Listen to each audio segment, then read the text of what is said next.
Article 314.17 of the 2005 National Electrical Code specifically addresses the location of junctions. It is paramount that junctions and enclosures housing terminations are situated in locations that are readily accessible for maintenance. This accessibility is not merely a matter of convenience, it is a fundamental safety requirement. Electrical connections, over time, may loosen, corrode, or otherwise degrade. Ready access to junction boxes allows for inspection, troubleshooting, and necessary repairs, minimizing the risk of electrical hazards such as arcing, overheating, and potential fires. The intent of this section is to prevent burying or concealing junction boxes behind walls, above ceilings without access, or in any location where they cannot be easily reached without significant demolition or disruption. The code mandates that junction boxes must be located where they can be reached without damaging the building structure or finish. This implies that access panels, removable ceiling tiles, or other means of providing unobstructed access must be implemented when junction boxes are installed in concealed spaces. Furthermore, the code emphasizes the importance of protecting junctions and enclosures housing terminations from physical damage. This protection is essential to maintain the integrity of the electrical connections and prevent accidental contact with energized parts. Junction boxes must be equipped with covers, guards, or other suitable means of safeguarding them from potential impacts, abrasions, or other forms of physical stress. The specific type of protection required will depend on the environment in which the junction box is installed. In areas where there is a risk of mechanical damage, such as industrial settings or areas with heavy equipment traffic, more robust protection measures may be necessary. This could involve using heavy-duty junction boxes made of durable materials, installing guards to shield the box from impacts, or locating the box in a less vulnerable position. In less demanding environments, such as residential settings, standard junction box covers may provide adequate protection. However, it is still important to ensure that the cover is securely fastened and that the box is not subjected to any undue stress or strain. The exception to this rule pertains to junctions that are integral components of a listed assembly. A listed assembly is a complete electrical product or system that has been evaluated and certified by a recognized testing laboratory to meet specific safety standards. If a junction is an inherent part of a listed assembly, and the assembly does not require field wiring or maintenance, then the requirements for accessibility and physical protection may be relaxed. This exception recognizes that listed assemblies are designed and tested to ensure their safety and reliability, even if the junctions are not readily accessible. However, it is important to note that this exception only applies to listed assemblies that do not require any field wiring or maintenance. If the assembly requires any on-site wiring or periodic maintenance, then the junction boxes must still comply with the accessibility and physical protection requirements outlined in Article 314.17. In practical terms, this means that when installing electrical systems, it is crucial to carefully consider the location of junction boxes to ensure that they are both accessible for maintenance and adequately protected from physical damage. Proper planning and installation practices can significantly reduce the risk of electrical hazards and ensure the long-term reliability of the electrical system. To further elaborate on the concept of accessibility, it's important to understand what constitutes an accessible location as defined by the NEC.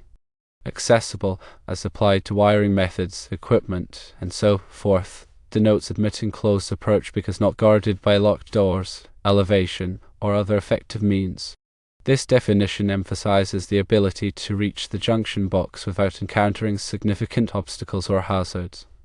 It does not necessarily mean that the junction box must be exposed or readily visible, but it does mean that it must be possible to reach it safely and conveniently with the appropriate tools and equipment. For example, a junction box located above a suspended ceiling is considered accessible if there is a removable ceiling tile or access panel that allows for easy access. Similarly, a junction box located behind a removable panel is considered accessible if the panel can be easily removed without requiring special tools or skills. However, a junction box that is buried behind drywall or concealed in a permanent structure would not be considered accessible, as it would require significant demolition to reach it. When determining the appropriate level of physical protection for a junction box, it is important to consider the specific environmental conditions and potential hazards that the box may be exposed to. In areas where there is a high risk of impact damage, such as loading docks or industrial facilities, it may be necessary to use heavy-duty junction boxes made of steel or other impact-resistant materials. These boxes are designed to withstand significant impacts without cracking or breaking, protecting the electrical connections inside. In areas where there is a risk of exposure to moisture or corrosive substances, it may be necessary to use waterproof or corrosion-resistant junction boxes. These boxes are designed to prevent water or corrosive substances from entering the box and damaging the electrical connections. They typically feature gaskets, seals, and other features that provide a tight, watertight seal. In areas where there is a risk of exposure to extreme temperatures, it may be necessary to use junction boxes that are rated for high or low temperatures. These boxes are designed to withstand extreme temperatures without degrading or failing. They are typically made of materials that are resistant to thermal expansion and contraction. In addition to the type of junction box used, the method of installation can also play a role in providing physical protection. For example, junction boxes can be mounted on walls or ceilings to protect them from being stepped on or run over. They can also be protected by barriers or guards to prevent accidental contact with machinery or equipment. It is important to note that the requirements for accessibility and physical protection of junction boxes are not static. They may vary depending on the specific application and the local electrical codes. Therefore, it is always important to consult with a qualified electrician or electrical inspector to ensure that the junction boxes are installed in accordance with all applicable codes and regulations. Furthermore, it is essential to maintain the accessibility and physical protection of junction boxes throughout the life of the electrical system.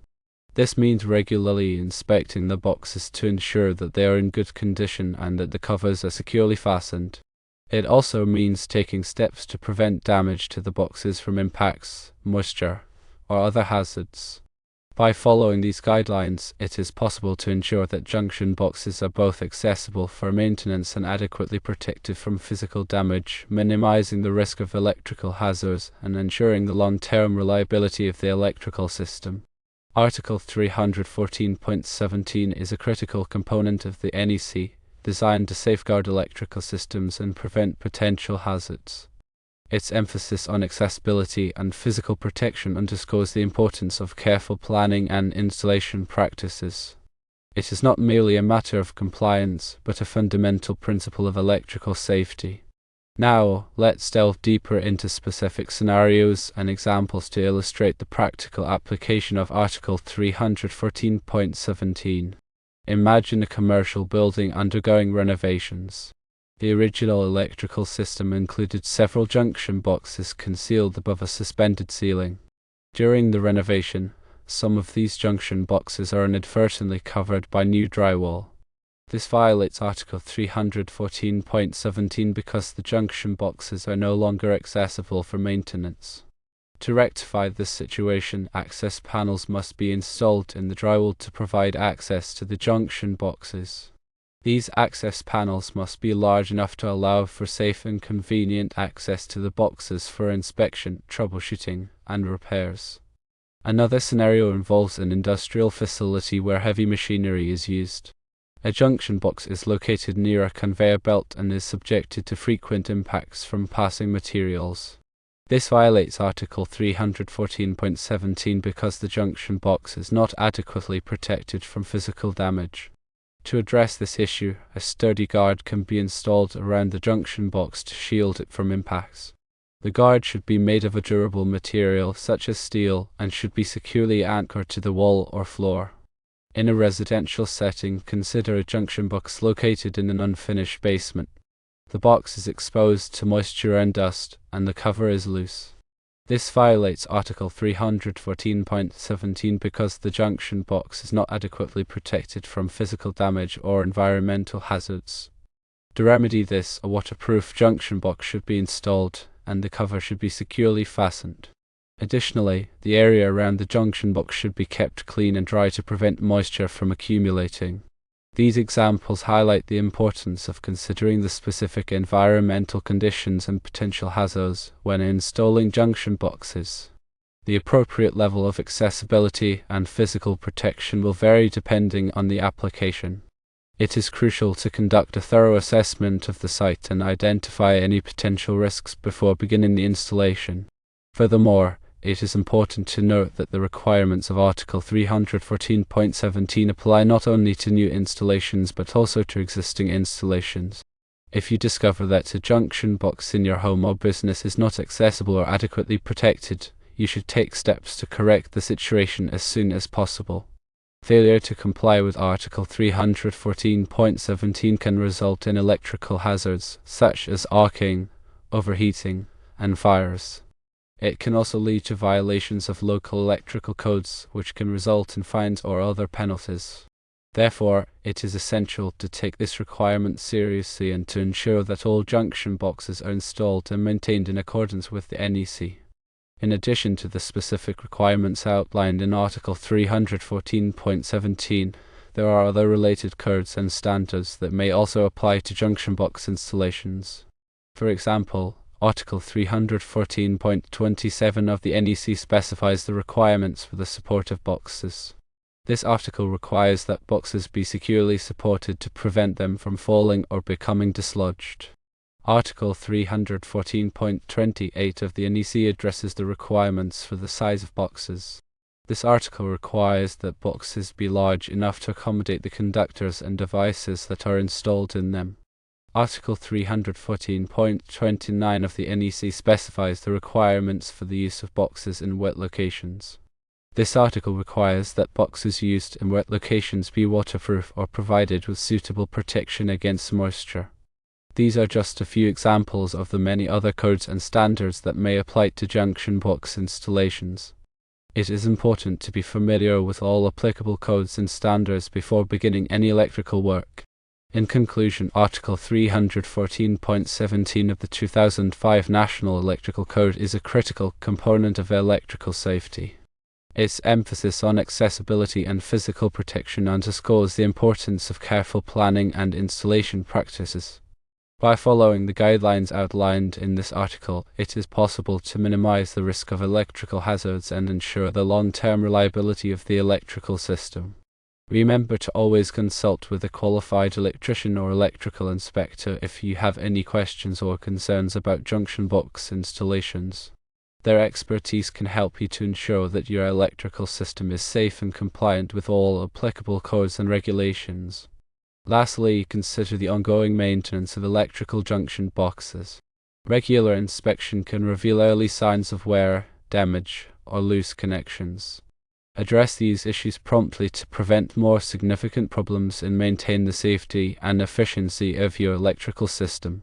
Proper labeling of junction boxes can also be beneficial, especially in complex electrical systems. Clear labeling helps to identify the circuits and components associated with each box, simplifying troubleshooting and maintenance tasks. Furthermore, ensure that any modifications or additions to the electrical system are properly documented and that the documentation is readily available for future reference. This documentation should include information about the location of junction boxes, the circuits they serve, and any special installation requirements. The information provided here serves as a general overview and should not be considered a substitute for professional advice or the complete text of the National Electrical Code. Always consult the latest edition of the NEC and seek guidance from qualified professionals when working with electrical systems. Prioritizing safety and adhering to established codes and standards are essential for protecting people and property from electrical hazards.